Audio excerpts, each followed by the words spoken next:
Mr. Chandran Singh, Deputy Chairman of PA, Mayors, Parliamentary colleagues, District Councillors, distinguished guests, ladies and gentlemen. Happy to join you this morning for the Mayor's swearing-in ceremony. And I'd like to congratulate our Mayors, Dr. Maliki, Teo Ho Pin, Hsien Loong, and Dennis Phua on their reappointments, and Desmond Chu on his new appointment.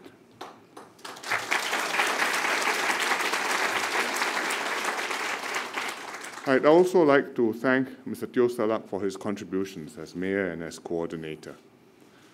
Salak has served as Northeast CDC Mayor for 8 years since 2009.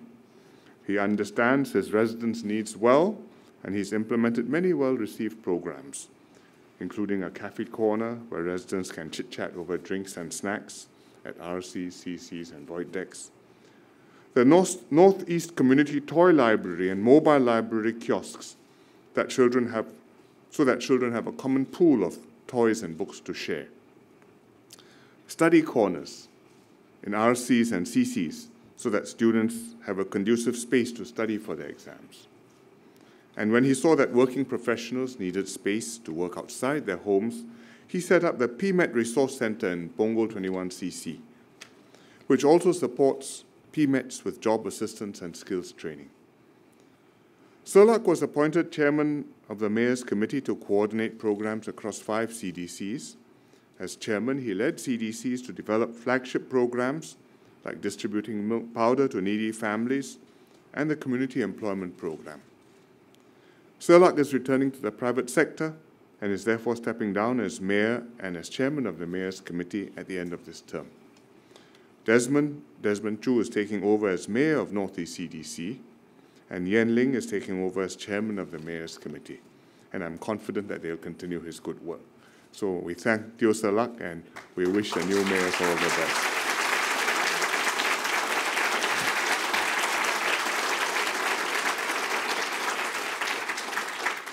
I'd also like to thank all the councillors. All of you are volunteers. Many of you are holding full-time jobs. And you've supported the CDCs and the mayors with dedication and passion. And I'm happy that mayors and councillors, past and present, are here today to witness the swearing-in ceremony and to commemorate the 20th anniversary of CDCs. The CDCs have come a long way since they were first set up in 1997. You saw some of the milestones in the video just now. You've promoted social cohesion in our multiracial society. You've strengthened community bonds. You've supported grassroots advisors and grassroots organizations on the front lines to deliver effective social and community programs to their residents in every ward. Initially, CDCs were given 2 responsibilities: social assistance and employment assistance. The mayors had to build up these capabilities from scratch. They train officers and work together with VWOs and social service agencies. Over time, the CDC's community-based arrangements developed into separate and more formal institutions, such as the OnePeople.sg and the Workforce Development Agency. Over 20 years, CDCs have seen a lot. You've responded to crisis during the SARS outbreak. You've delivered meals to patients who were quarantined at home. During the global financial crisis, CDCs implemented recession relief packages to help affected residents. CDCs have also supported national movements. You've collaborated with grassroots organizations and corporate partners to develop environmental blueprints for your districts. You've participated in the Caring for the Silver Community program and rolled out many social activities to keep seniors mentally, socially, and physically active. You've nurtured art groups, worked with the National Arts Council and community partners to bring arts to residents. In recent years, CDCs have linked up with a broader range of partners to run flagship programs, the Law Society and CASE, to raise awareness of legal and consumer rights, Spring and trade associations and chambers to set up SME centers providing information on government grants and schemes, charity foundations to help needy families defray costs of school essentials, and of course, milk powder. Besides these flagship programs, which all CDCs offer, each CDC also has its own outreach activities. Each district has its own circumstances and residence profile. CDCs need to tailor these programs to suit their different needs, and they have done so. But of course, CDCs should continue coordinating closely with one another and keep their programs in line with government objectives and national priorities.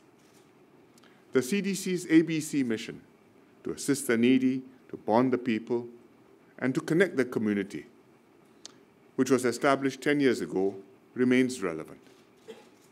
CDCs must continue to be a bridge between residents and the government. Not just hands and legs on the ground to implement the programs, but also eyes and ears to identify emerging needs and gaps in the current social and employment assistance systems.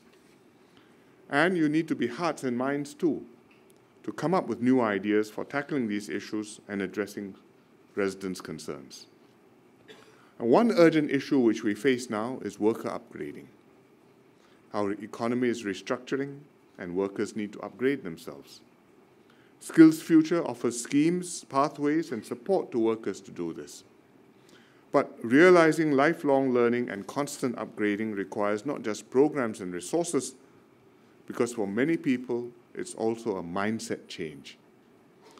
And I hope CDCs will support the work of the Future Economy Council by encouraging people in your districts to adapt to these changes which are happening in our economy and to adopt lifelong learning as a cause and become more employable and open up brighter prospects for their families. Another community building priority is SG Secure. Our community must rally together during crisis, and citizens need to give back and to help one another to succeed. We are strong only if our ties are close and people trust one another, despite having different backgrounds or belonging to different ethnic groups or different faiths. We also need to build rapport between the people and public institutions. For example, the home team or the PA grassroots organizations. And that's what SG Secure seeks to do. To support SG Secure, CDCs need to work closely with onepeople.sg, with government agencies, grassroots organizations, community and corporate partners. It is patient work, which will take years, but it will pay off handsomely if ever we experience a terrorist attack like this most recent one in Manchester a few days ago, or a civil emergency. By involving volunteers in these meaningful projects, CDCs can strengthen the gotong royong spirit and grow and develop your team of active volunteers. This is part of making Singapore a great home and a caring community for every one of us. So I'd like to congratulate former, current, and new mayors, as well as the CDC vice chairman and councillors for your contributions and achievements over the last 20 years. You've made a difference in the lives of residents, you've forged strong bonds with partners, and you've built an extensive network focusing on service to the community. I trust the newly appointed mayors will continue the good work of your predecessors and keep the CDC flag flying high for many years to come. Thank you very much.